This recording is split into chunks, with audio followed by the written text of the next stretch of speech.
Top, c'est parti. Bonjour tout le monde. Alors aujourd'hui, une nouvelle invitée spéciale. Je vais vous présenter Claire. Alors qui est Claire? Claire se cache derrière le compte Instagram Une tête bien femme. Et que fait-elle? Qui est-elle? Alors Claire, à la base, elle a un parcours. Elle n'était pas entrepreneuse à la base. C'était une journaliste, une vidéaste. Elle a fait du podcast pendant 8 ans, puis après elle s'est orientée vers des thérapies plus douces. Son objectif, c'est d'accompagner des jeunes femmes et des femmes sur la voie de la reconversion professionnelle pour avoir un métier avec du sens, mais pas seulement que ça, pour être épanouie dans sa vie, son quotidien, tout ça, tout ça. Et donc actuellement, elle fait aussi des ateliers justement où qu'elle anime avec des personnes sur différentes thématiques. Voilà pour la présentation. Bonjour Claire. Salut Noémie, merci pour cette présentation. Ah, bah, j'espère que ça a été pour la présentation. Est-ce que ça Ça a correspond? été deux, trois petites choses certainement à préciser, mais on verra au fur et à mesure de l'interview du coup. Nous allons y revenir. Oui, tout à fait. Comment ça va sinon? Bah écoute, ça va, il fait beau, il fait pas trop chaud, donc c'est agréable, ça fait plaisir. Le soleil agit énormément sur mon moral et sur certainement sur ma santé mentale, en fait, sur mon bien-être. Donc ouais, aujourd'hui, il fait beau, donc je suis de bonne humeur, je suis bien, j'ai pas de douleur. Donc du coup, je suis bien et je suis prête pour toi. Préparée pour cette interview, pleine d'énergie, de dynamisme, la forme pour répondre aux questions, c'est tout ce que j'aime. Voilà. Alors, du coup, Claire, nous allons commencer gentiment. Donc, déjà, quand on voit ton parcours, tu étais journaliste, voilà, tout ça.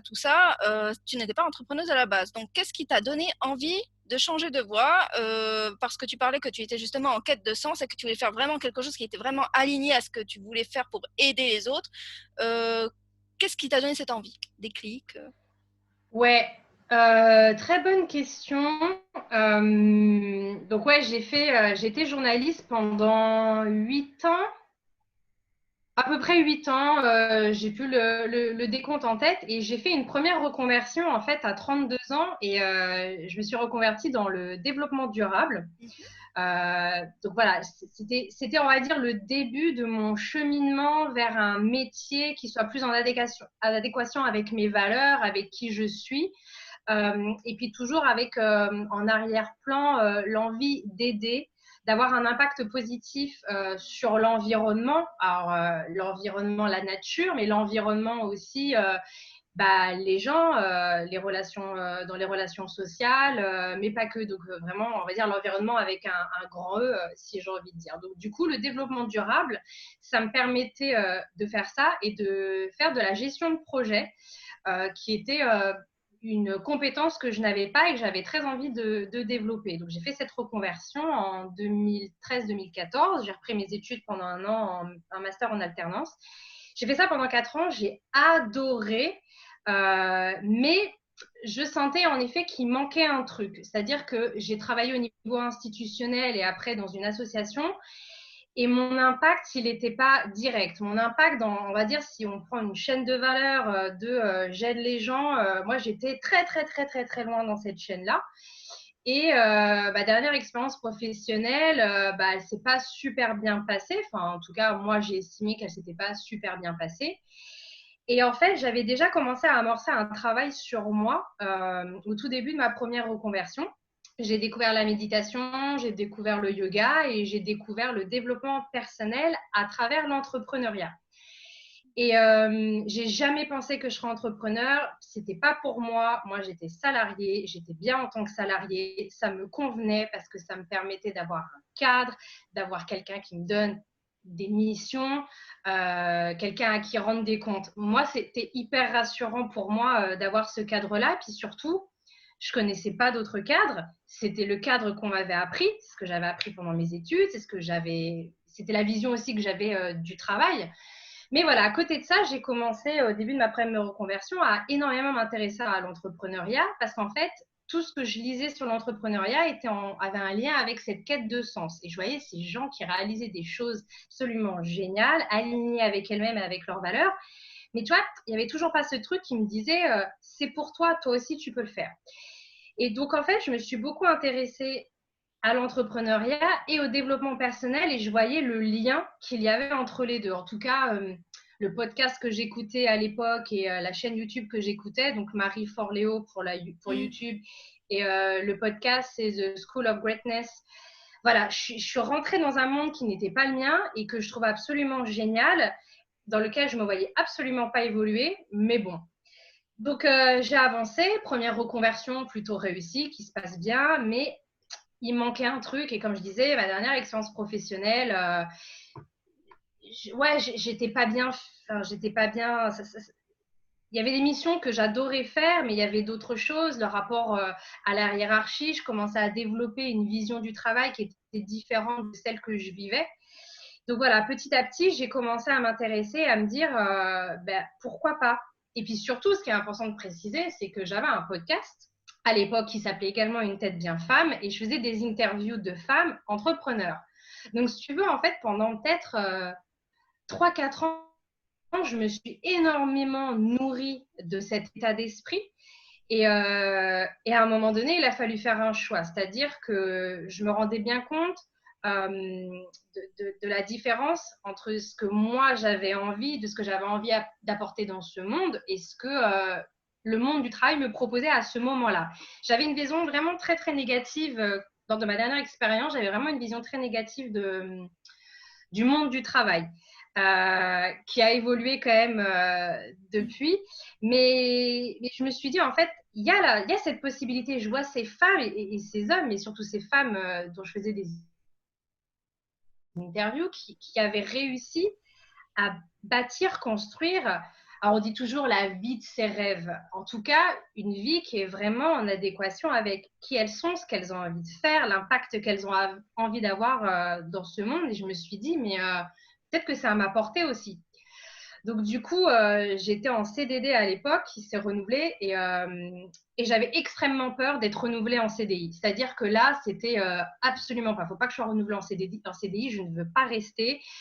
Le CDD au début, quand j'ai été renouvelée pour 1 an, j'ai fait la gueule. Il faut le dire, j'ai fait la gueule parce que j'avais vraiment cette vision de purée, le CDD, ça ne va pas me permettre d'acheter, si j'ai envie d'acheter un appartement. Enfin, j'avais l'impression que ça me fermait des portes et puis ça me faisait flipper en fait. Je me disais, je vais plus être en sécurité financière, il va falloir que je retrouve un boulot derrière.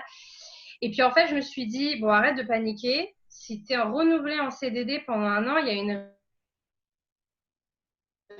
raison à ça. Et en effet, plus les mois ont passé, plus j'ai compris que j'étais pas à ma place là où j'étais. Bien que j'appréciais une bonne partie des gens avec qui je bossais et un certain nombre de missions que je faisais, mais je me suis dit, tu sais quoi, à la fin de ton CDD, c'est une opportunité, c'est une aubaine pour tester, faire autre chose. Et j'avais toujours ce conditionnement de me dire que ça allait être à travers un emploi salarié. Donc, j'ai commencé à chercher. Tu as envie de faire quoi comme métier? Tu as envie de faire quoi comme activité? Qu'est-ce que tu as envie de faire? Qu'est-ce qui te fait kiffer? Et petit à petit, j'ai construit mon projet. Je me suis rendu compte que l'entrepreneuriat, ça pourrait être une réponse finalement à tous ces questionnements, à toutes ces choses qui me posent problème dans le monde du travail. On pourra y revenir si tu en as envie. Et du coup, j'ai commencé à construire ce projet d'entrepreneuriat, à me dire qu'est-ce que je vais faire? Qu'est-ce que je sais faire? Qu'est-ce que j'ai envie de faire? Et voilà, petit à petit, on est arrivé à je veux travailler avec les femmes. Ok, tu veux travailler avec des femmes. Ouais, c'est bien, c'est chouette. Ok, mais tu veux faire quoi avec des femmes? J'aimerais faire des ateliers. J'adore animer des ateliers. J'ai développé cette compétence. J'ai adoré le faire. Je veux continuer à le faire. C'est voilà, ok. Des ateliers avec des femmes. Ouais, c'est chouette, c'est cool. Mais sur quelle thématique?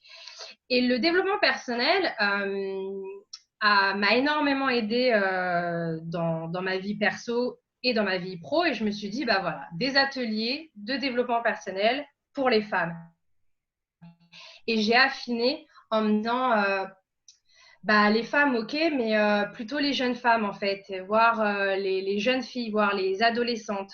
Donc, du coup, petit à petit, j'ai affiné ma cible en me disant, rien ne remplacera jamais les expériences de la vie, mais si je peux, à travers mes ateliers qui vont être aujourd'hui un accompagnement et des stages. Mais si je peux, à travers mon travail, fournir, transmettre les outils qui leur permettront de commencer à vraiment penser à elle, avoir confiance en elle, avoir une meilleure estime d'elle, à prendre soin d'elle, à avoir ses connaissances sur ce que c'est la santé mentale, pourquoi c'est important de prendre soin de sa santé mentale, mais également de son cœur, donc de ses émotions et de son corps. Et voilà, ça peut leur faire gagner du temps par rapport, je vois moi, à mon cheminement et à un certain nombre de prises de conscience que j'ai eues en arrivant à la trentaine, en fait.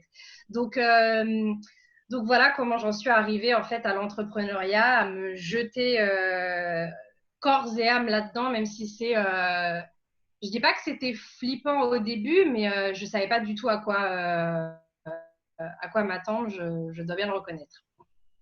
D'accord. Bah, en tout cas, je trouve ça vraiment génial comme façon de faire ou comme accompagnement parce que c'est vrai que de plus en plus dans notre société, on se retrouve avec des jeunes qui sont complètement perdus, qui ne savent pas trop quoi faire. On leur propose toujours les voies classiques quand on est à l'école. Bon, alors tu veux faire quoi? Scientifique, littéraire et tout ça. Alors qu'au final, Exactement. oh, voilà quoi, on sait pas trop voilà vers quoi on va se tourner et c'est pas ça en fait. Le mieux, je pense, et ce que je trouve génial avec toi, c'est que tu vas aider comment dire les femmes et les jeunes femmes à pouvoir s'épanouir dans quelque chose où elles se sentiront bien. Qu'est-ce que tu veux faire et pas à se dire bon, tu dois choisir la case A, la case B ou la case C. Exactement. Voilà. C'est exactement ça. C'est se réapproprier un petit peu, notamment pour les jeunes filles, se réapproprier un petit peu cette orientation professionnelle qui arrive hyper tôt en fait dans la vie d'un jeune, d'un adolescent. C'est-à-dire à 15 ans, on te demande de choisir un Oh oui. métier. En plus, on te dit que ce métier, faut pas te planter parce que tu vas le faire toute ta vie. Alors que Mhm. bon, aujourd'hui, on n'est plus du tout sur ces modèles-là. Et surtout, c'est le côté, à 15 ans, tu sais déjà pas qui toi tu es en pleine découverte de ta personnalité, de qui tu es, de comment le monde fonctionne, des interactions sociales. Donc, tu ne sais pas toi-même qui tu es, mais on te demande déjà quand même d'avoir une idée sur ce que tu as envie de faire plus tard. Et je pense que le problème, ou en tout cas ce truc-là, il faut le prendre d'une autre manière. C'est-à-dire que je pense qu'il faut d'abord qu'on travaille un peu sur soi, qu'on apprenne à savoir qui on est, ce qu'on aime, valoriser les choses qu'on sait déjà faire, valoriser les compétences, valoriser les hobbies, montrer aussi ce que les hobbies, ce qu'on fait comme passe-temps, ce que ça veut dire sur nous. Et en fait, un peu la méthode Ikigai japonaise, tu vois, et faire un petit remix de tout ça. Et plutôt que de choisir un métier en fonction de ses notes, ah, t'es bonne en maths, et tu vas faire une S. Ah, puis ensuite, voilà, t'aimes bien les langues. Et voilà, tu vois, après, c'est le système scolaire aussi qui est fait comme ça, mais montrer en fait que les possibilités sont quand même beaucoup plus grandes et vont au-delà de juste de Parcoursup, de voilà, j'ai telle note, donc je vais aller faire telle orientation en première, et puis ensuite, ça va m'amener à tel truc.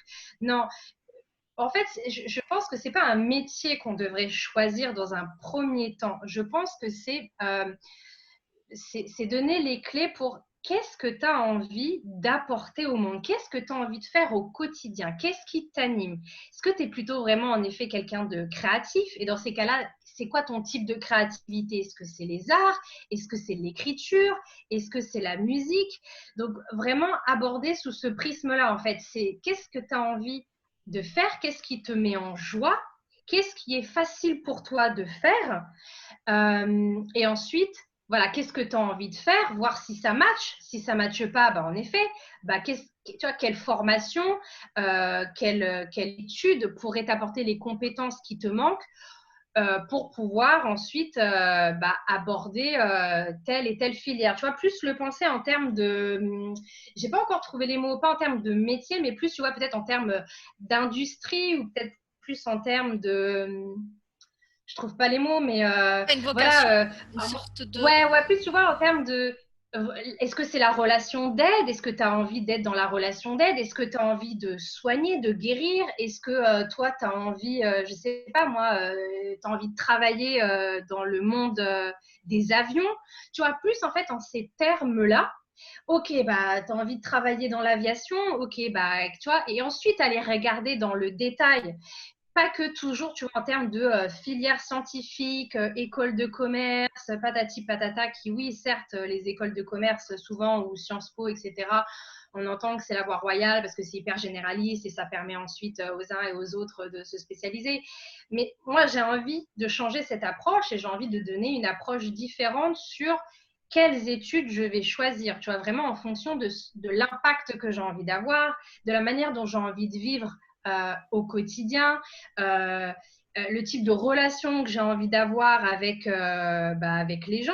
Est-ce que j'ai envie d'être salarié? Est-ce que j'ai pas envie d'être salarié? Est-ce que j'ai envie d'être dans une grande entreprise? Est-ce que j'ai pas envie d'être dans une grande entreprise? Tu vois, vraiment leur faire se poser toutes ces questions-là plutôt que ah bah oui, bah ouais, je suis bon en maths, je suis plutôt bon dans les matières scientifiques, bon bah ouais, ok, je vais aller faire une ES. Oh bah ouais, bah, je vais aller faire une école d'ingénieur. Oh bah je sais pas trop. Parce que j'ai interrogé pas mal d'ados, j'ai parlé avec pas mal de parents et ils sont flippés à l'idée de choisir un truc dans lequel ils vont se lancer et dans lequel ils ont peur que ça leur convienne pas en fait, qu'ils soient pas épanouis et que ça leur plaise pas. Bon. Si tu sais déjà à 15 ans que tu veux être, je sais pas moi, mécanicien ou que tu as envie d'être médecin, il y a des gens qui ont vraiment ces vocations-là. Ok, Oui. ok, pour toi c'est tracé, il n'y a aucun souci, tu vois. Mais pour les gens qui savent pas encore, leur laisser le choix aussi d'expérimenter et puis les rassurer sur le fait que c'est pas grave si au bout d'un an, 2 ans d'études, t'arrêtes et tu vas faire autre chose, ou t'arrêtes et tu vas voyager, ou t'arrêtes et t'arrêtes complètement tes études et en fait tu veux rentrer dans le monde du travail. Rassurer les ados par rapport à ça et aussi, bah, j'imagine, les parents, mais se rendre compte en fait que tout est possible. On peut faire vraiment ce qu'on a envie si on s'en donne les moyens, leur ouvrir l'esprit par rapport à la manière dont ils peuvent choisir ce qu'ils ont envie de faire et les rassurer sur le fait que c'est OK de changer en cours de route. Il n'y a aucun souci. C'est pas parce que tu te lances dans des études que tu dois continuer. Tu peux très bien t'arrêter et faire autre chose. Bon, à condition que ce soit pas une école de commerce à 30 000 euros l'année où là, en effet, c'est un peu compliqué au bout de 6 mois de dire papa, maman, j'arrête. Mais ouais, essayer de valoriser en fait tout ça et de leur montrer qu'il y a d'autres manières de pouvoir choisir son orientation professionnelle et donc du coup, leur donner tous les outils nécessaires sur la connaissance de soi et sur la confiance en soi et sur tout un tas d'autres thématiques qui leur permettront de faire ces choix en conscience en fait, qu'ils ne fassent pas un peu, j'ai l'impression parfois par dépit ou par défaut, parce qu'ils sont perdus dans cette jungle-là et que c'est rassurant quand les parents ou quand l'école te pousse vers un truc, quoi. Mais si tu sens que c'est pas aligné avec toi-même, apprendre à reconnaître ces choses-là et construire un peu aussi ouais, ta confiance pour dire bon non, j'ai pas envie d'aller vers là, j'ai plutôt envie de faire ça et d'assumer aussi après ces choix qui sont pas forcément évidents, surtout face aux parents, je pense. Oh oui, ça c'est sûr qu'on a encore des parents justement qui disent ben si tu vas faire ça parce que tu es bon en ça et tout et au final ça enchaîne. Je voudrais savoir quelque chose. Justement, tu parlais du fait que c'était pas grave si on changeait d'orientation en cours de route. Comment est-ce que tu vois les choses? C'est-à-dire, est-ce que tu penses que on est tous, on a tous un pas un métier, mais comme on dit, une vocation justement à vie, c'est-à-dire voilà, je suis passionnée par ça, je vais aller là-dedans et tout, ou est-ce que tu penses que on peut changer de vocation au cours de sa vie? Je pense sincèrement qu'il y a les deux. Euh, Après, je suis pas la mieux placée, hein. C'est ma deuxième reconversion et sincèrement, je suis ouverte à d'autres choses. En fait, si dans 10 ans, j'ai une autre envie, je, je suivrai cette envie-là à partir du moment, encore une fois, elle est en adéquation avec qui je suis, mes valeurs, pardon, et ce que je vis au moment, à l'instant présent. Je pense que ça dépend des personnes. Je pense que oui, tu peux l'avoir cette vocation et je trouve ça assez extraordinaire si tu as cette vocation et que pendant 20, 30, 40, 50 ans, tu te dédies à ce métier. Je trouve ça absolument génial, c'est-à-dire que si tu continues à garder aussi cette flamme et cette envie et cet amour pour le métier que tu pratiques. Euh, je pense vraiment sincèrement qu'il y a des métiers potentiellement tous les métiers te le permettent, mais arriver, tu vois, à retrouver un regain, un nouveau souffle dans l'activité que tu as, c'est pas forcément évident. Mais après, ouais, je pense de plus en plus qu'on est amené en fait à expérimenter tout un tas de choses. Et je pense en fait que on peut avoir plusieurs vocations en nous parce qu'on est des êtres humains avec des facettes qui sont multiples et variées et différentes. Le tout est aussi d'accepter qu'on peut avoir parfois des facettes en contradiction les unes avec les autres. Et je pense que vraiment, c'est plus se donner les moyens la chance, les chances d'aller explorer en fait ces choses-là. Et c'est pas évident hein, de faire une reconversion. Je veux dire, moi-même, je l'ai faite alors que j'étais pas célibataire, mais en couple, mais j'avais pas d'enfants, pas de prêt, enfin, j'étais pas dans une situation financière qui me demandait absolument d'avoir un revenu. Euh, mais ça demande beaucoup de courage d'arriver à le faire. Donc je pense qu'il y a les deux, mais la manière aussi dont le monde du travail évolue et change aujourd'hui ouvre un peu plus la porte à l'expérimentation. Alors après, il ne faut pas non plus, comment dire, il y a aussi le côté, tu expérimentes beaucoup quand tu es jeune parce que bah, tu ne sais pas encore trop et tu as besoin, je crois qu'il faut tester, parce que aussi souvent le problème des jeunes, que j'ai eu moi aussi, c'est que tu as une idée d'un métier, mais tu l'as jamais expérimenté. Je veux dire, c'est pas en faisant 2-3 années d'études sur une matière que tu sais que ça va être ce métier-là qui est fait pour toi et que tu as envie de faire toute ta vie. Il faut à un moment donné sortir des études, aller faire des stages, avoir ton premier poste et expérimenter et être sur le terrain. Par contre, ça, être sur le terrain, l'expérience du terrain, pour moi, il faut le faire, quoi. C'est inévitable. Donc forcément, si l'expérience du terrain n'est pas bénéfique, n'est pas positive, bah oui, ça pousse à aller voir ailleurs. Après, je pense qu'il y a des gens qui peuvent aussi se chercher pendant longtemps avant de trouver leur vocation, mais ça, il y a plein de raisons qui sont derrière ça. C'est pas elle est difficile, elle sait pas ce qu'elle veut. Enfin, je trouve que c'est plus profond que ça. En tout cas, moi, c'est les étiquettes que j'ai eues. Mon père, à la fin de ma première reconversion, quand j'ai eu mon diplôme, il m'a dit et je sais que c'était pas méchant quand il l'a dit, mais c'est avec sa vision à lui du monde, sa vision à lui du travail. Il m'a dit bon, bah, j'espère que cette fois, c'est la bonne et que tu as trouvé ton truc, tu as trouvé ta voie. Il m'a rien dit quand j'ai tout arrêté pour ensuite reprendre une formation et décider d'être coach. Mais je sais très bien que pour lui, je suis un peu un mutant parce que lui, il avait choisi un métier par défaut qu'il a fait toute sa vie. Et à la fin de sa vie, il ne kiffait plus ce qu'il faisait. Mais il fait partie de cette génération où que tu kiffes ou que tu ne kiffes pas, il faut le faire. Et puis alors lui, c'est certainement pas à 50 ans qu'il allait se dire j'arrête pour faire autre chose. Donc, donc non, je pense qu'il y a vraiment les deux. Je pense qu'il y a des gens, c'est leur vocation, ils ont vraiment ça en eux, ils vont le faire toute leur vie. Et je trouve ça absolument génial que ça existe encore aujourd'hui. Et je pense qu'il y a d'autres personnes qui ont, pour leur équilibre, pour leur harmonie, qui ont envie, et je pense que j'en fais partie, qui ont envie d'expérimenter des choses parce que bah, on évolue.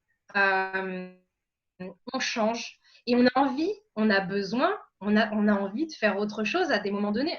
Ouais, à un moment donné, en fonction de qu'on ait 20 ans, 40 ans, 60 ans, je pense qu'on a des envies différentes également. Et il n'y a aucune raison pour moi qui nous empêche en fait de recommencer de zéro ou de recommencer de faire autre chose. J'ai eu une coachée qui a une cinquantaine d'années. Elle a fait un métier pendant très longtemps, puis ensuite elle a eu une expérience professionnelle où elle n'était pas du tout épanouie. Et aujourd'hui, on a travaillé ensemble parce qu'elle avait envie de suivre son rêve depuis qu'elle était toute jeune. Et à 50 et quelques, elle s'est donné les chances d'enfin faire ce truc-là qui lui tient à cœur depuis très longtemps. Elle va essayer, comme elle dit,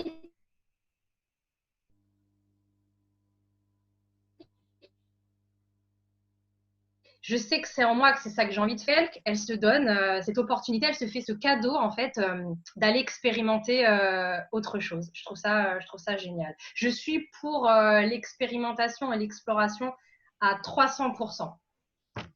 Moi, je trouve ça vraiment génial, surtout quand ben, le fait, comme tu dis, de pouvoir explorer et de pouvoir aussi se laisser la possibilité de ne pas se fermer les portes si on a des envies qui changent ou qu'on a envie de nouveautés. Ça arrive de plus en plus, j'ai l'impression. On a une génération où il y a de plus en plus de personnes qui ont envie de dire, bon, je fais ça, et aussi s'autoriser le droit justement de dire, bon, ben là, ça me fait plus autant vibrer qu'avant, je vais aller voir de ce côté-là maintenant et toujours alimenter cette joie, je trouve ça vraiment génial. En tout cas, quand tu en parles, c'est super passionnant de t'écouter, hein. Merci. Je le vis passionnément, en effet. Je vois ça. Et justement, je voulais te poser une question. Ben, on va parler de l'entrepreneuriat. Alors toi, tu as commencé, ta réflexion, c'était fin 2018, puis tu t'es inscrite en auto-entrepreneuse en janvier 2019. Ça fait donc plus d'un an voilà, de recul. Alors, Vas-y. entrepreneur, non, officiellement, bah, le 1er juillet 2019, donc ça fait un an. Ah, Ouais, ouais, ouais, ouais. mes sources Mais sont en fait, fausses.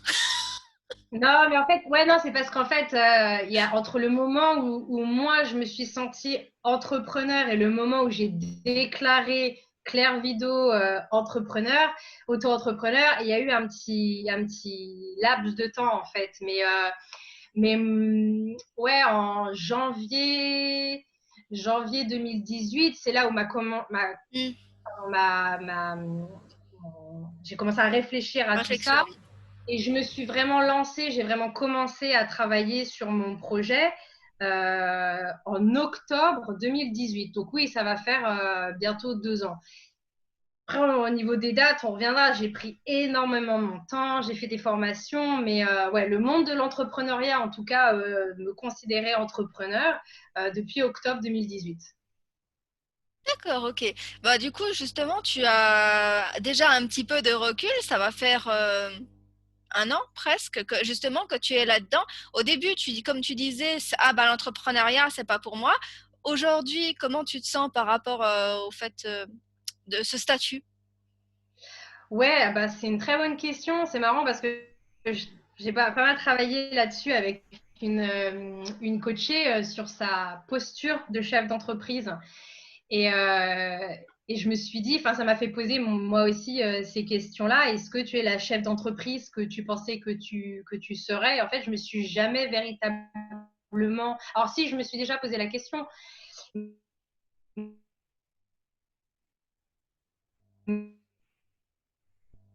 mais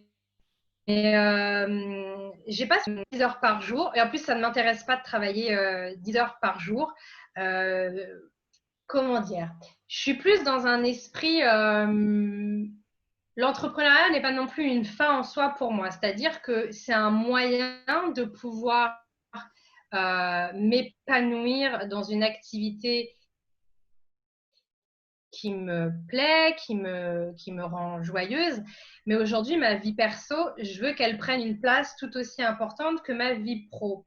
Donc c'est vrai que par moment, j'ai pas spécialement l'impression d'être une entrepreneur parce que bah toujours, tu vois, ce conditionnement de bah je travaille de chez moi, donc tu vois, c'est pas non plus un cadre hyper professionnel. Donc tu vois, j'ai longtemps navigué à ne pas me sentir entrepreneur. Et ce qui a fait aussi que enfin, ne pas me sentir entrepreneur. Oui et non, c'est juste que ça restait quand même une notion abstraite, tu vois. On te vend aussi l'entrepreneuriat Startup Nation, les mecs et les nanas qui font des levées de fonds, qui bossent 12, 15 heures par jour. Et moi, ces profils-là et ces histoires-là, ce n'est pas moi du tout. Je ne m'y retrouve pas et c'est pas quelque chose que je recherche. Et surtout, en fait, j'ai mis du temps à vraiment avoir cette posture parce qu'en fait, entre le moment où je suis rentrée dans l'entrepreneuriat, où j'ai décidé d'avoir un projet d'entrepreneuriat, et le moment où j'ai créé mon entreprise, il y a eu un long moment de flottement. Donc, j'ai fait des formations. Donc, j'ai fait un bootcamp pour entrepreneurs. J'ai essayé, j'ai monté un dossier avec Pôle emploi pour pouvoir faire une formation en psycho psychopédagogie positive.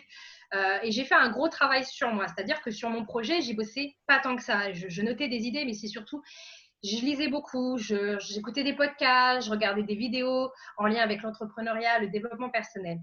En fait, une fois que j'ai fini mon CDD, j'ai vraiment besoin de prendre du temps pour moi, comme si j'avais besoin de me reconstruire. Je n'étais pas détruite, mais je crois que j'avais besoin de travailler sur mon mental, de travailler sur moi pour vraiment clarifier aussi, en effet, quel type d'entrepreneur j'avais envie d'être. Donc, c'est vrai que ça a été un très long cheminement parce que j'avais envie de prendre ce temps-là pour moi d'abord. J'avais vraiment… et à un moment donné, tu vois, il faut être congruent avec ce que tu transmets, avec ce que tu dis, avec ce que tu vois, tu transmets. Il faut être en congruence avec tout ça. Il faut être en accord avec ce que tu dis et avec ce que tu fais. Et tu ne peux pas dire quelque chose et pas le faire au quotidien. Donc, à un moment donné, moi, j'avais besoin de d'abord faire toutes les choses que j'avais envie de transmettre aux jeunes. Et puis j'avais besoin de tester aussi la faisabilité du projet. Donc ouais, je me suis énormément intéressée à le business model Canva, mon persona, travailler sur tu vois, toutes ces choses-là. J'ai travaillé avec une graphiste pour mon logo et ma charte graphique. Donc j'ai fait un gros travail en background, quoi, en back-office sur moi et puis à vraiment travailler sur les fondations, sur le pourquoi d'une tête bien femme. Et donc voilà, donc ça s'est construit petit à petit. J'ai fait mes formations en psychopédagogie positive et puis ensuite j'ai commencé à lancer des ateliers. Donc je pense, tu vois, j'ai l'impression que cette posture d'entrepreneur, de chef d'entreprise, elle fluctue en fait en fonction de ce sur quoi je travaille en ce moment. Mais tu vois, il y a aussi ce truc, je fais la différence entre quand tu as une entreprise avec du service et une entreprise avec des produits. Je sais pas, j'ai l'impression qu'on est plus entrepreneur, plus chef d'entreprise quand on vend des produits. Je sais pas pourquoi, tu vois, c'est une croyance que j'ai. Et puis, pour revenir au fait que, ouais, moi, je travaille 3-4 heures par jour. Parfois tous les jours, parfois 3-4 fois par jour. Enfin, j'ai un emploi du temps qui est hyper flexible parce que j'expérimente la slow life, j'expérimente des choses qui sont plus en harmonie avec qui je suis et la manière dont j'ai envie de travailler. Donc, j'ai pas l'impression tant que ça au quotidien d'être… alors, entrepreneur, si, parce que pour moi, il y a vraiment ce côté entreprendre des projets. Et ça, ouais, par contre, je suis entrepreneur pour ça. Après, chef d'entreprise, après, si on commence à faire la distinction, j'ai pas une société, hein, je suis en auto-entreprise, donc c'est pas, il y a une distinction qui est à faire, mais ça, c'est plus du blabla juridique, ça veut rien dire au final, mais j'ai pas spécialement l'impression d'avoir une posture d'entrepreneur. Pourtant, une posture d'entrepreneur, c'est avoir des valeurs, savoir une vision, savoir une mission, un pourquoi, et c'est être en adéquation, être congruent avec tout ça. Et en ces termes-là, ouais, si je suis une entrepreneur parce que je pense que ouais, j'ai des valeurs, je connais ma mission, j'ai une vision, je sais là où j'ai envie d'aller et j'essaye vraiment au maximum d'être en accord avec ce que je dis, ce que je vis au quotidien, ce que je transmets, ce que je conseille, etc., etc. C'est pas une question évidente, hein, finalement, Ah d'y non, répondre. mais c'est super intéressant justement de découvrir ça. Ça permet de voir, de creuser un peu plus parce c'est vrai qu'on a tous des façons différentes de voir comment est l'entrepreneur. Il y a des personnes qui vont voir ça, comme tu dis, les startups, les levées de fonds, le business model et tout ça. Et il y a d'autres, je trouve que, bon après, on se met pas dans des cases parce que chacun a sa Ouais. vision de l'entrepreneur différent. Je pense, mais au final, on est tous animés par la même vision, c'est-à-dire de pouvoir qu'est-ce qu'on a envie d'offrir au monde. Voilà, c'est plutôt Exactement ça. ça. Et justement, on est responsable de ce qu'on offre au monde. Il n'y a pas un patron qui est derrière, c'est-à-dire que, comme tu dis, c'est moi qui décide de qu'est-ce que j'entreprends, les offres que je propose, quels accompagnements je vais faire. Donc, en fait, tu es, entre guillemets, j'ai utilisé ce terme-là, maître du jeu ou de ta vie entrepreneuriale.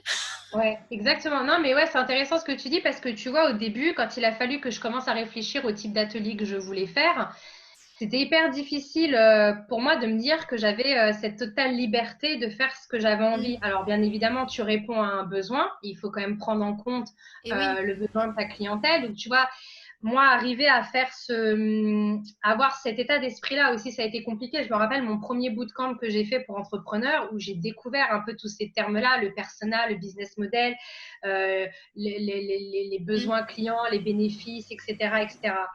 Et moi, j'étais butée. Je me rappelle, j'étais avec mes deux mentors et j'étais. Et à un moment donné, la communication, elle passait plus du tout parce que moi, j'étais butée sur un truc et eux, ils me disaient, mais Claire, entre ce que toi, tu as envie de faire et ce que les gens, enfin, ce que ta cible a Mm. besoin, il peut y avoir un gap, il peut y avoir un monde, ça peut ne pas Oui, être la même chose. Et tu vois, quand j'ai eu ça, j'ai pris ça en pleine tête. Genre, je me suis posée le soir, j'étais pas bien quand je suis rentrée, mais ça a été essentiel d'avoir ça en tête parce qu'en fait, j'ai réalisé que être entrepreneur, on te parle beaucoup de cette liberté de faire ce que tu as et envie, oui. certes, mais à un moment donné, si tu réponds pas à un besoin, si tu ne regardes pas ce dont ton marché a besoin, tu auras beau proposer tout ce que tu veux, des ateliers super où tu te sauras se former à tout un tas de choses.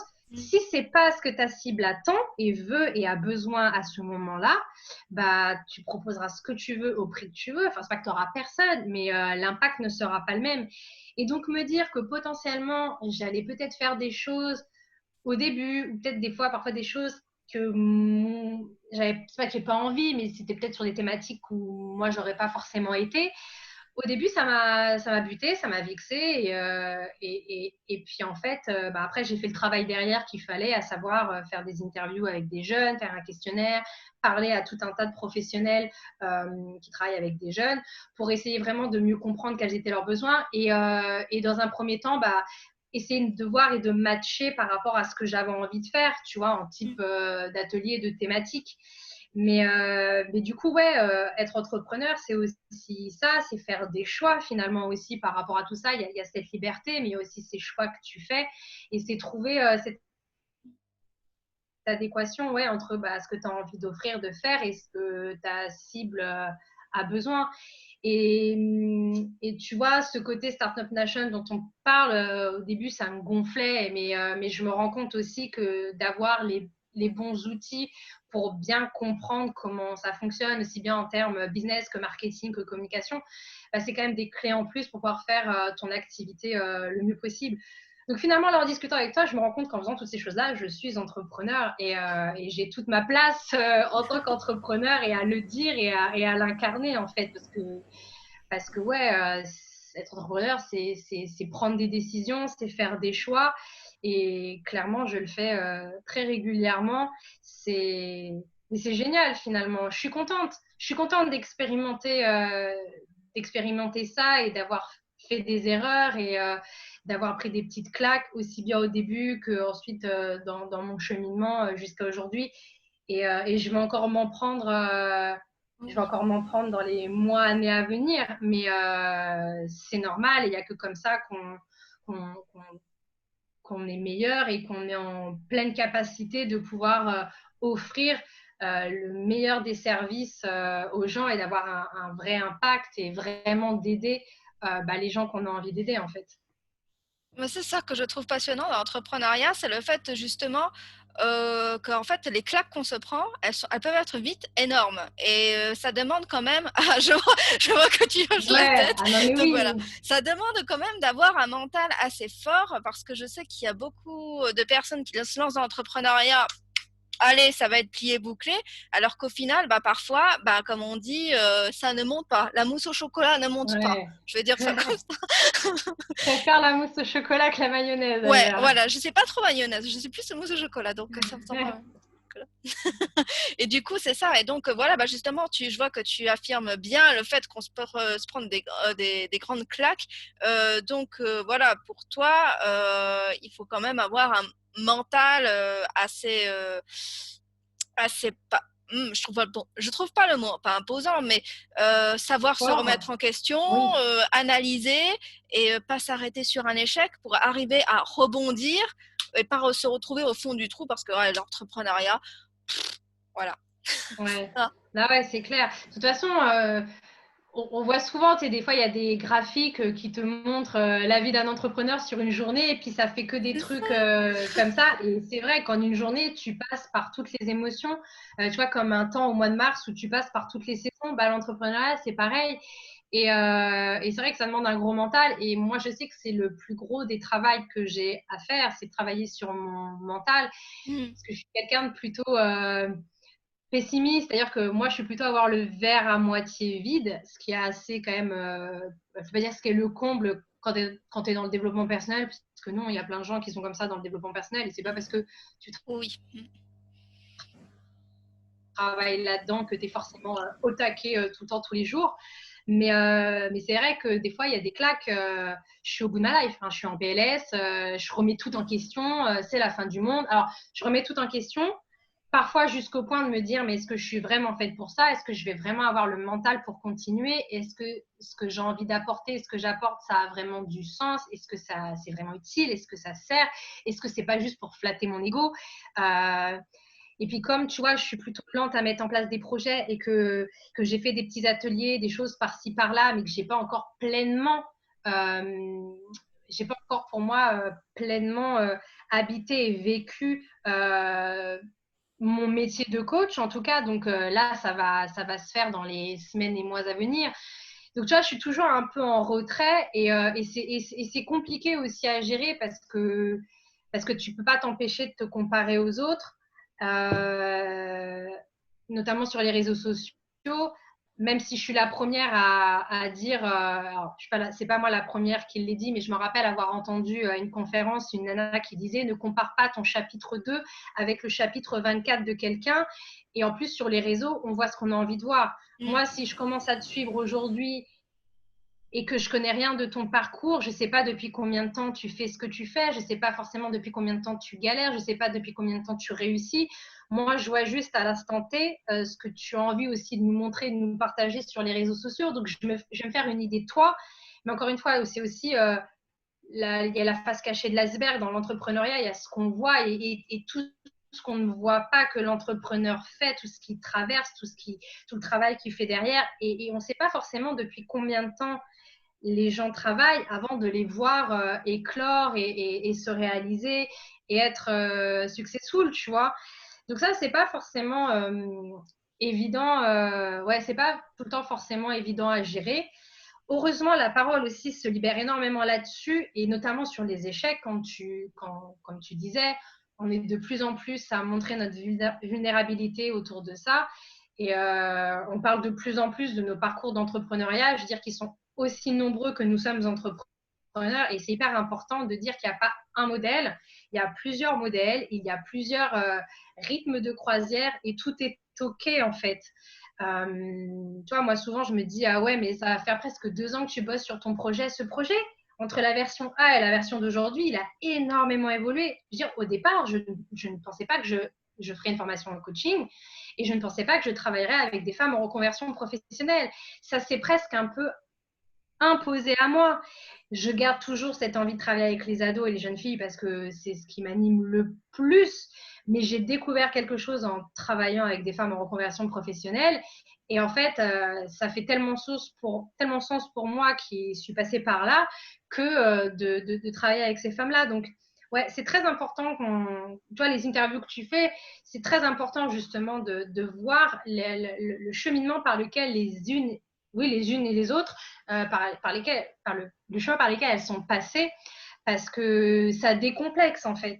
Ça C'est ça. décomplexe et on voit que ouais, c'est pas linéaire et que c'est très important que chacun prenne le temps qu'il a besoin de prendre pour pouvoir, après, j'ai envie de te dire, être au max de son max pour proposer des choses aux autres, quoi. C'est une évolution permanente. Complètement, complètement. Ah, mais c'est fatigant, hein. C'est fatigant. Et des fois, tu n'as pas envie, c'est chiant. Oui. Mais je trouve ça aussi génial et c'est ce qui fait que bah, tu grandis, tu évolues. Après, si tu n'es pas dans cette optique-là, si tu te remets pas, enfin, si te remettre en question, ça te gonfle, si travailler sur toi, ça te gonfle, ouais, vaut mieux pas prendre ce chemin-là, clairement. Et aussi, je pense que l'ego a quelque chose à voir dedans. Parce que, par exemple, quand tu dis justement, ouais, alors moi, j'ai envie de faire ça, j'ai absolument envie de faire ça, et que, par exemple, il y a des personnes qui vont venir te voir et qui vont te dire, oui, mais écoute, Claire, peut-être que non. Bah là, tout de suite, comme tu dis, et moi, j'aurais fait pareil, hein, parce qu'il faut dire ce qui est, hein, voilà. On boude, on dit, non, mais gna, gna, gna, gna, gna.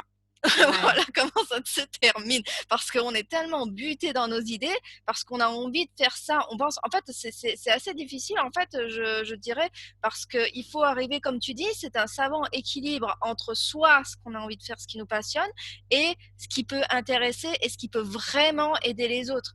Voilà, s'il n'y a pas cette harmonie-là, s'il n'y a pas, pour moi, c'est un, pas un duo, mais un mix, enfin voilà, quelque chose comme ça. S'il n'y a pas cette mousse au chocolat, eh ben, elle sera immangeable. On est Ouais, ouais, d'accord. ouais, non, complètement.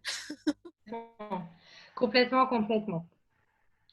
Alors, du coup, j'aimerais revenir justement, on va un petit peu parler. Tes ateliers, tu les prépares comment justement? Bon, parce que j'ai vu que tu allais avoir un atelier que tu avais créé pour bientôt, très rapidement même. Comment tu t'y prends pour créer un atelier? Comment ça se passe? Avec combien de personnes? Explique-nous. Ok. Alors là, ça fait longtemps que j'ai pas fait d'atelier parce que bah, il y a eu le confinement, le Covid.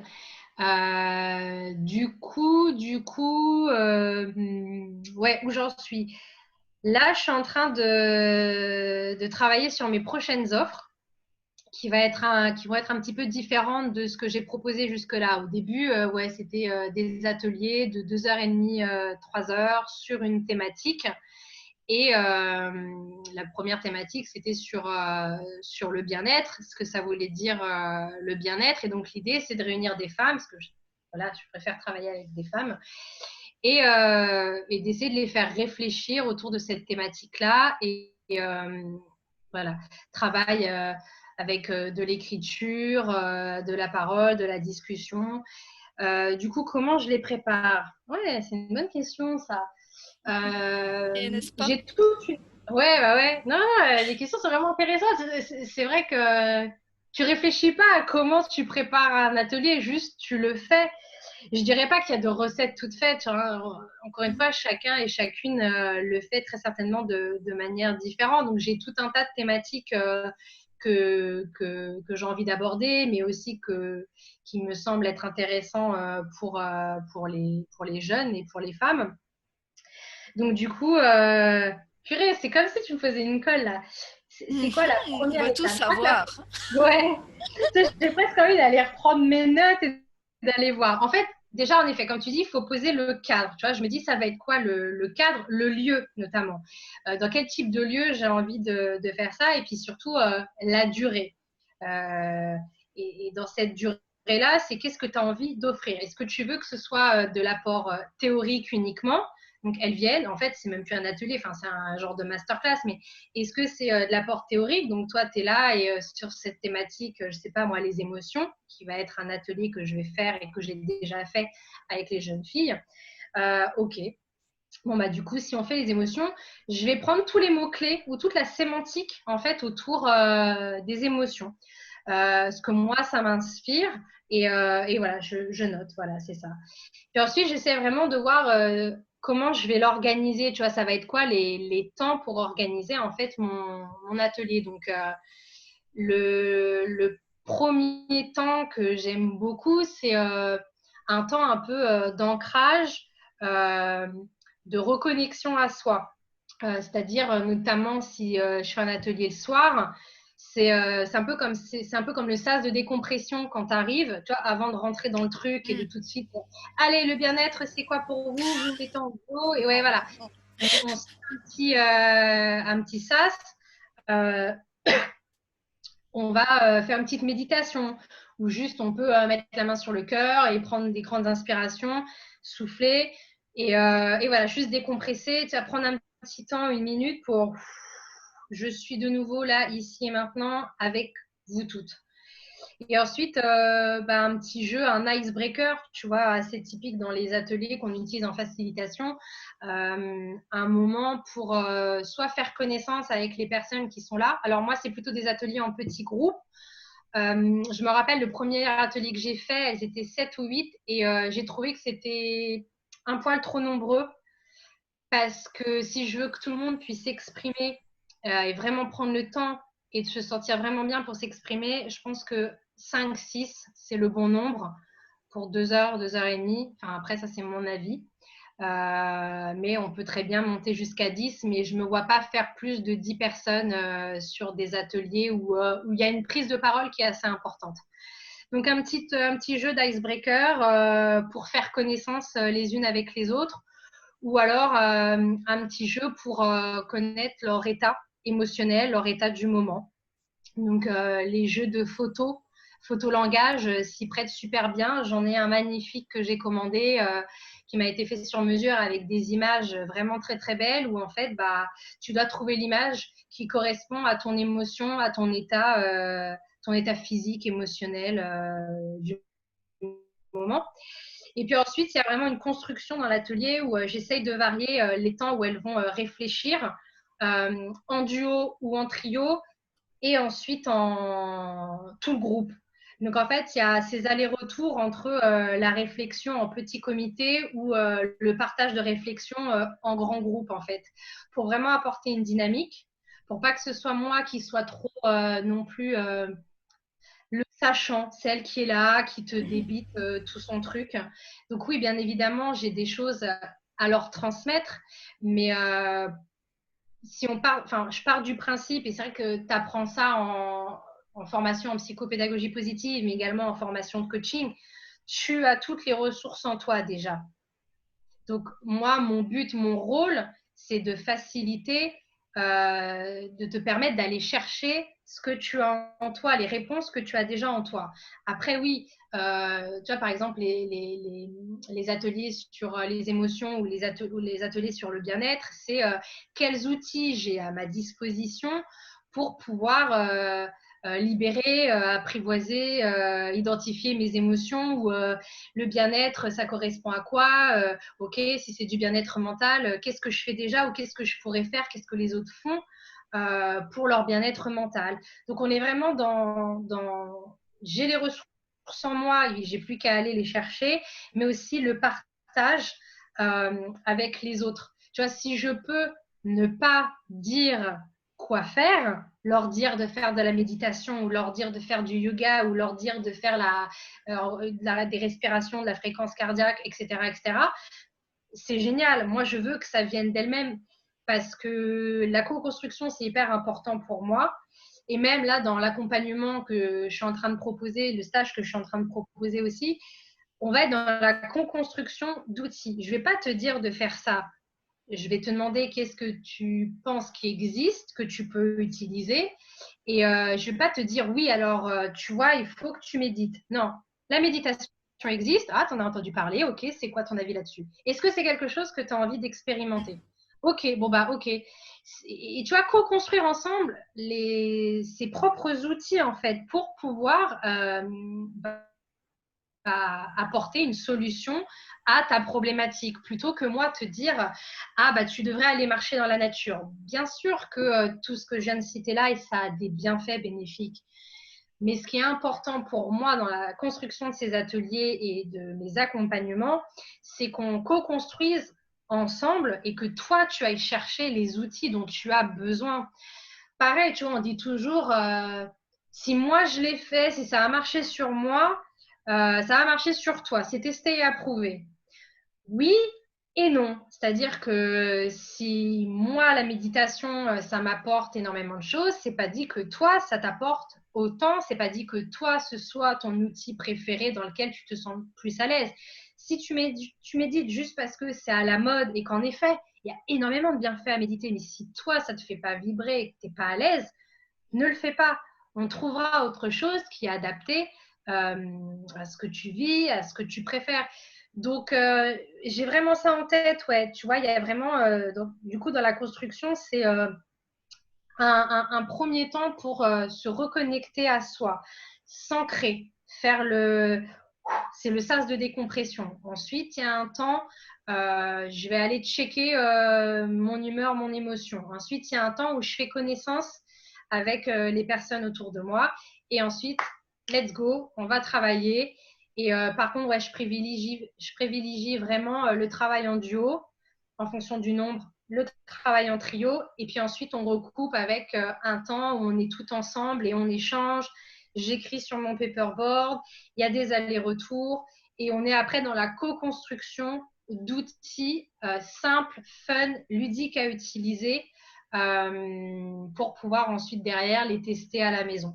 Et bien évidemment, il y a un temps de clôture où, pareil, soit une petite visualisation, soit une méditation, ça peut être un jeu, tu vois, pour détendre un peu tout le monde, partir sur une note légère et puis rechecker la météo intérieure, du coup, rechecker, soit reprendre les jeux de cartes, soit utiliser un autre outil de facilitation pour rechecker comment on se sent à la fin de l'atelier, en fait. Donc voilà comment je construis les ateliers. Moi, je trouve ça génial et je pense que si j'avais été une ado, j'aurais bien aimé avoir ce genre d'atelier parce que c'est tellement important.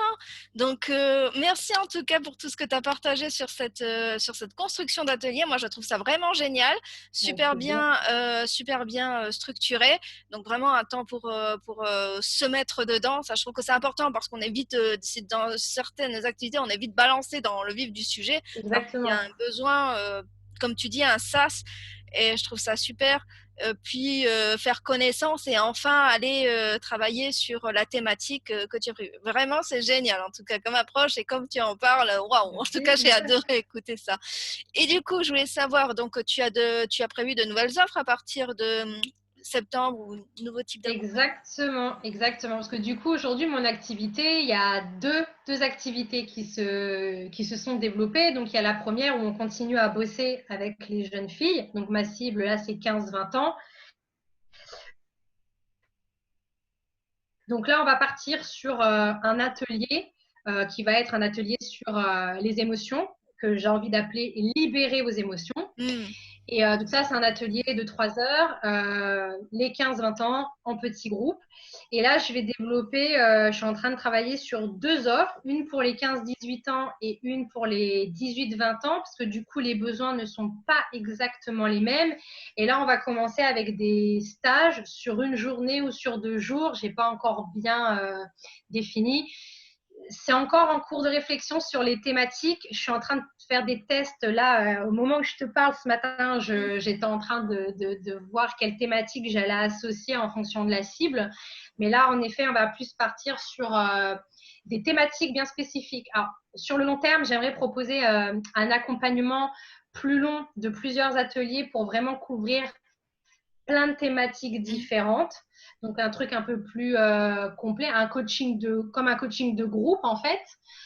Donc, pour les 15-20 ans. Mais on va démarrer sur quand même ce que je sais faire de mieux, à savoir des choses courtes ou sur une journée et sur une thématique bien spécifique. Donc là, pareil, je ne peux pas t'en dire plus que je n'ai pas encore défini. Donc, c'est soit ce sera sur bah, là, ça va être un peu sur la confiance, enfin, il y a la confiance en soi et il y aura aussi sur l'alignement tête, cœur, corps qui m'intéresse beaucoup, mais il y a aussi bah, justement ce qu'on évoquait en tout premier sur l'orientation professionnelle, comment l'aborder sous un autre jour. Donc ça, ouais, c'est ce sur quoi je suis en train de travailler actuellement. Et là, j'ai vraiment aussi travaillé sur la partie femmes en reconversion professionnelle. Donc, peut-être en avant-première, je ne sais pas si le titre changera, mais moi, je l'aime bien parce qu'il est simple et voilà, j'ai pas envie de partir sur des trucs compliqués, mais un accompagnement en coaching individuel qui s'appellerait reconversion et bien-être, parce que pour moi, le bien-être est hyper important. J'en parle pas beaucoup sur mon Instagram, sur mes réseaux sociaux actuellement, mais la communication va vraiment bien changer à partir du moment où les offres vont être clarifiées. Mais voilà, reconversion et bien-être. Donc, il y aura vraiment tout un aspect où on va travailler sur ce fameux alignement tête, cœur, corps dont on parle de plus en plus et que moi, j'ai appris en psychopédagogie positive et qui fait sens pour moi. Donc voilà, travailler sur sa santé mentale, travailler sur ses émotions, travailler sur le corps, le mouvement, l'importance d'avoir une bonne hygiène de vie et travailler aussi sur vraiment l'aspect reconversion professionnelle. Donc, faire un peu un bilan à 360 de où tu en es, c'est quoi ta problématique, quels sont tes besoins, qu'est-ce que tu recherches, c'est quoi tes compétences. On va travailler sur tes valeurs, potentiellement sur tes croyances limitantes, tes peurs.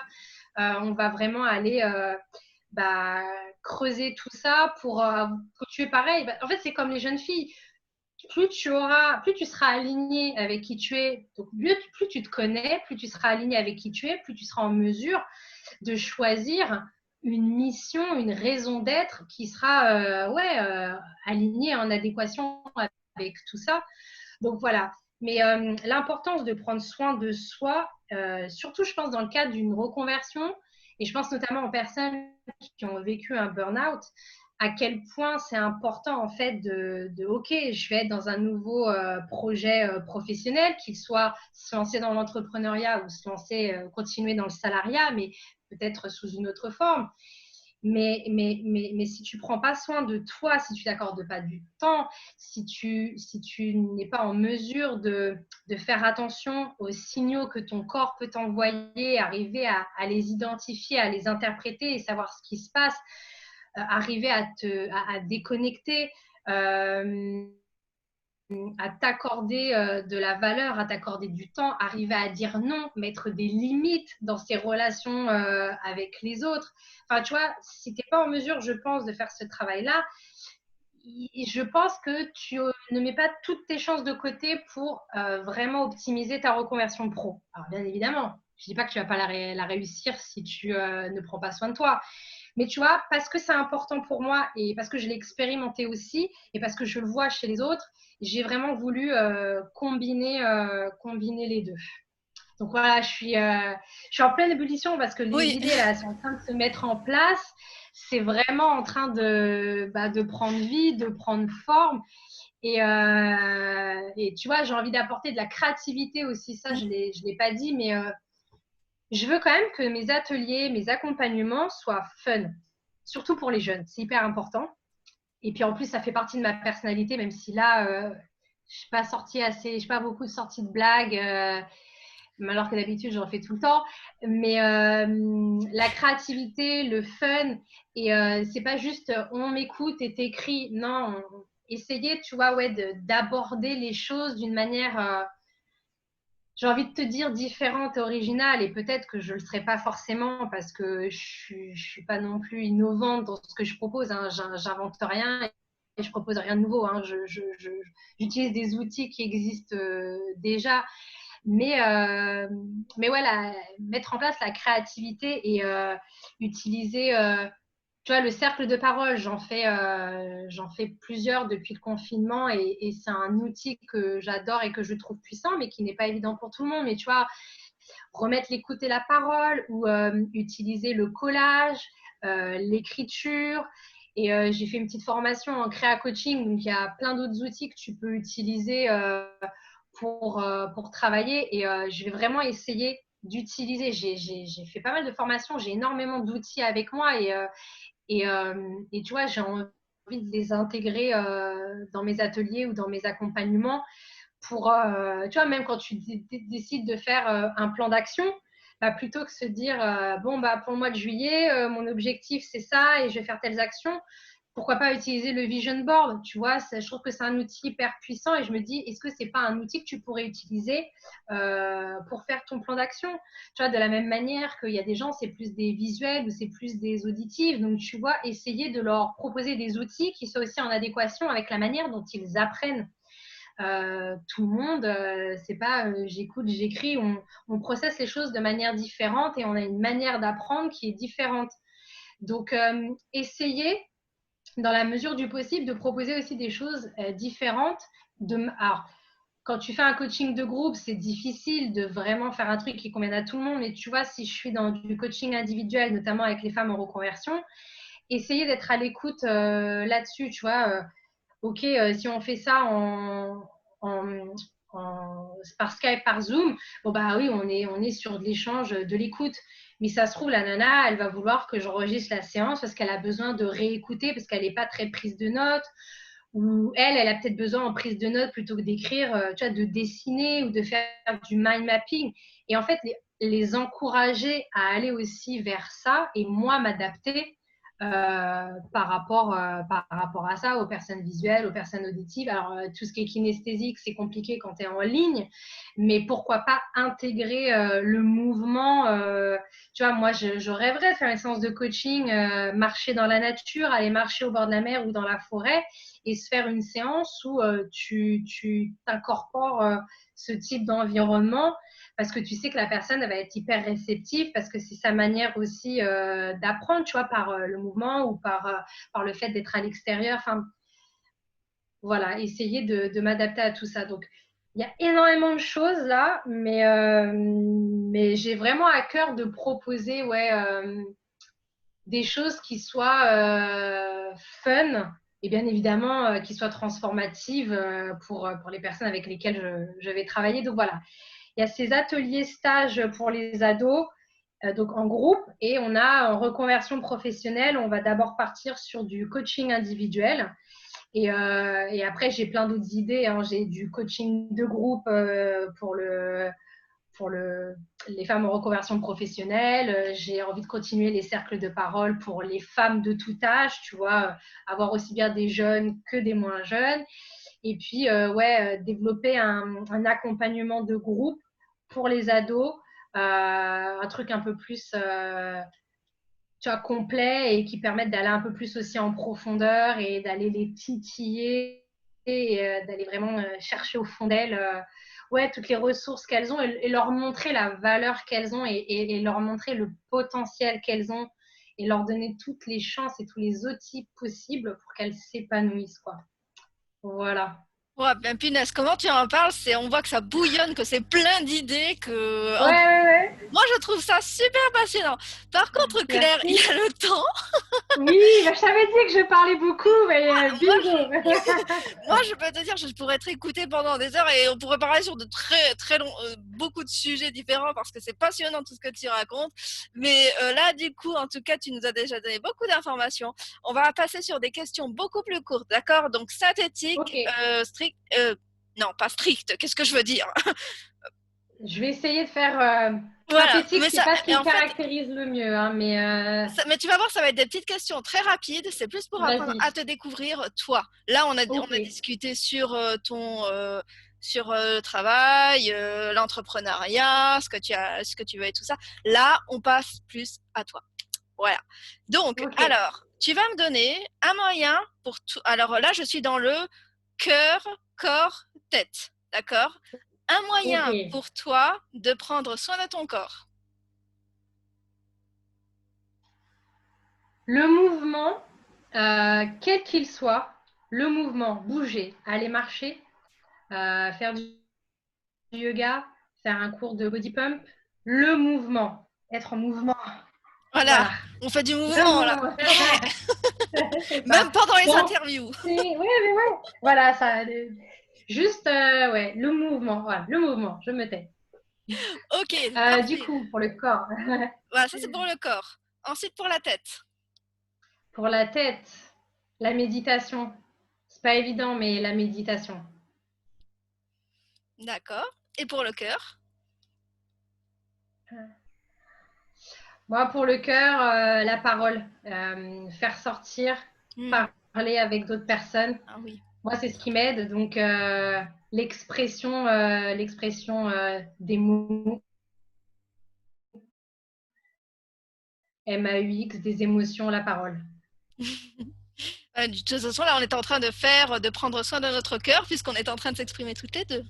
Voilà, exactement. Comment tu exprimes ta créativité? Qu'est-ce que tu fais? Je- Ouf. ça, ouais, je vais, non, je synthétise. C'est un La gros première chose sujet qui te pour vient à moi. l'esprit. Euh, c'est dur. La première chose Une qui vient à l'esprit, chose. comment j'ai une chose. Spontanéité. Ouais, bah ouais, mais pour te dire à quel point c'est compliqué. Waouh. Ouais, non, c'est pas évident, mais oh purée, je suis en panique là. Ok, alors je vais t'aider un petit peu. Est-ce que tu vas me répondre par oui ou par non? Manuel et Ouais, artistique? Oui ou non? non, Intellectuel? Ouais. Quoi dans intellectuel? Je crois que c'est parler, mettre des mots en fait sur. Je sais pas si du coup ça va valoir. Si, enfin, Si, si, si, ça si, peut c'est de la valoir. créativité, hein. C'est même ce que tu Mais prônes, la créativité, c'est pas que de ouais, ouais, l'artistique. ouais. En fait, le manuel artistique, j'aimerais que ce soit ça, mais ça l'est pas. J'aimerais te dire que c'est écrire, mais ça, c'est pas le premier truc. En fait, moi, c'est Parler, mettre des mots, c'est parler, c'est l'expression orale, en fait. Ouais, l'expression orale. c'est parfait. C'est ce que je voulais entendre. Toutes tes réponses, c'est très bien. Et justement, bah, ça change. Comme ça, tu n'as pas dit le dessin, ce qu'on Ouais, pouvait attendre. Et exactement. ça, j'aime beaucoup justement ce que tu viens de dire. Donc, voilà, c'est un beau moyen d'exprimer sa créativité. Justement, peut-être que tu pourrais nous en dire plus dans d'autres publications si tu veux, sur Exactement. Instagram. Ouais, ça donne Moi, ça l'idée. Ouais. m'intéresse. Ok. Les podcasts qui t'inspirent. Ouh. C'est plutôt ouais, c'est plutôt des podcasts anglophones. Donc ouais, Oui. le tout premier, The School of Greatness, c'est vraiment celui que je surkiffais, qui m'a fait découvrir l'entrepreneuriat. Après, en ce moment, il y a Le Gratin de Pauline Léniaud, donc ça, c'est très entrepreneuriat. Après, il y a un podcast d'une auteure, d'une autrice pardon, américaine, afro-américaine, qui s'appelle Alex L. C'est la reine du self-care, qui parle beaucoup de journaling et de self-care. Son podcast s'appelle Hey Girl. Et sinon, un podcast que j'ai découvert en cours d'année que je surkiffe, c'est Vlan de Grégory Pouy, un marketeur, mais qui te parle de plein de sujets différents, développement perso, de problématiques sociétales, d'environnement, c'est hyper varié, divers. Et franchement, c'est le podcast que je mets en premier. Enfin, j'en écoute plein, mais ouais, Vlan, c'est le premier. Hey Girl, Le Gratin. Je vais pas prendre mon téléphone pour t'en citer d'autres, mais ouais, Non, je vais rester ça sur fait ces pas trois-là. mal déjà. C'est Ouais, intéressant, je les noterai sûrement dans la petite description. Ça peut être intéressant à les regarder. carrément. Euh, Ensuite, footing ou yoga? Yoga. Ah, le slow toujours. Ouais. Plage, montagne ou forêt? Hein. J'adore la plage, mais je déteste le sable. Mais j'aime tellement la mer que je vais dire plage. Ok. Une citation qui t'inspire. Euh, euh, Elle est sur mon vision board que bien évidemment je ne connais pas par cœur. C'est une citation de Simone de Beauvoir.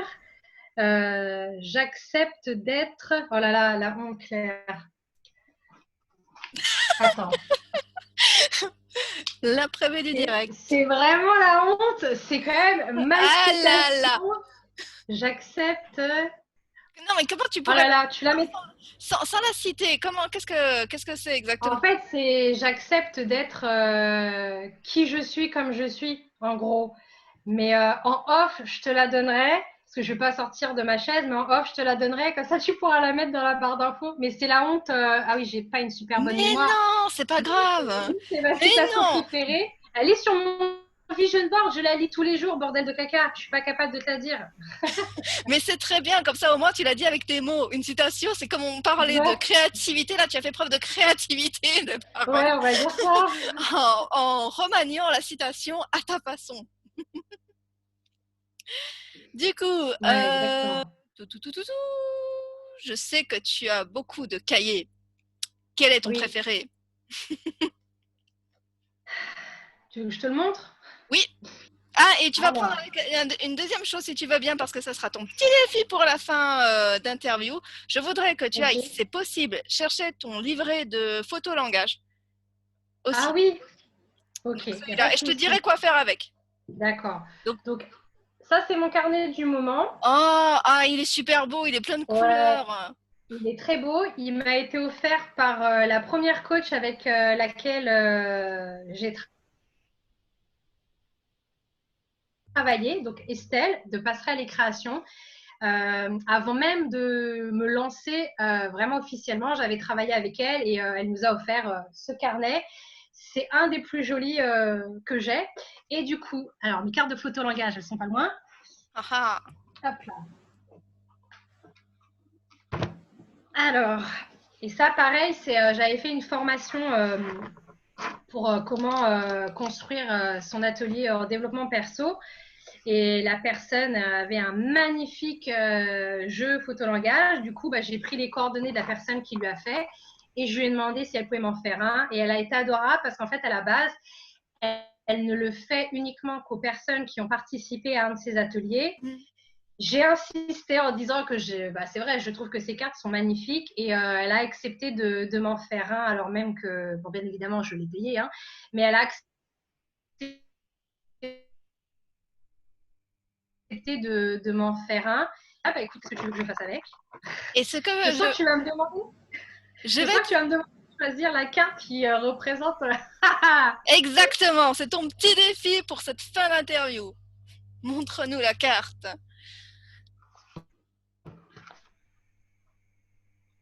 Elles sont vraiment toutes magnifiques en plus. Alors, je suis quand même de bonne humeur. Ça, Donc, c'est déjà bien. Hein. Heureusement, je t'ai pas mis de mauvaise humeur. ouais, c'est clair, c'est clair. Donc, ce sera quand même quelque chose de positif. C'est dommage que vous ne puissiez pas les voir. Donc, du coup, bien évidemment, je vous invite à travailler avec moi pour pouvoir voir ces fameuses cartes. Ah, Mais un peu de mystère. j'hésite parce que du coup, je me suis mise au soleil tout à l'heure et j'aime les couleurs jaunes, j'aime les couleurs chaudes. Mais en même temps, on m'a parlé de mer et voilà, je crois que je vais choisir cette carte-là. Waouh. Parce qu'elle est fun, parce qu'en fait, elle montre un peu, elle montre un groupe de femmes qui ont l'air de s'amuser, qui vont plonger dans l'eau. L'eau est un élément que j'adore. Même si je suis plutôt introvertie, je fais quand même beaucoup de choses avec les autres et j'adore la co-construction et j'adore les ateliers de groupe parce que je trouve il y a une force au niveau du collectif qui se dégage, qui est hyper importante et auquel je crois énormément, même si, bien évidemment, le fait de travailler en individuel, en un-one avec quelqu'un, c'est hyper important. Mais du coup, ouais, c'est fun, il y a de l'eau, il y a du beau temps et ouais, ça représente bien mon état d'esprit d'aujourd'hui. Ah bah c'est super, en tout cas je suis contente et merci en tout cas pour cette jolie présentation. Le défi est relevé. Merci beaucoup, merci à toi. Bon, du coup nous allons conclure cette très jolie interview. Ça a été super passionnant de t'écouter. J'ai ressenti Merci. beaucoup de belles énergies, vraiment de la passion, quelque chose, c'était super enrichissant et je sens que de toute façon ce que tu vas offrir c'est avec le cœur, c'est voilà, on sent que tu es vraiment bien dans tes idées et je trouve ça vraiment génial et ça a été un plaisir de t'écouter. Merci à toi, c'était un plaisir de faire cet exercice. C'est la première fois que je suis de l'autre côté, qu'on me pose des questions et j'ai adoré. Tes questions étaient vraiment super, permettent une chouette réflexion à chaud, mais je pense qu'à froid, il y a des petites choses qui vont émerger. Donc, merci à toi de m'avoir offert cette opportunité. C'était vraiment chouette. Eh ben je suis super contente si ça t'a plu, franchement, voilà, je suis super contente pour toi et tout et tout. Donc Claire, je vais te dire au revoir et on se retrouvera dans les coulisses juste après. Exactement. Merci, Salut, salut! salut! 3, 2, 1.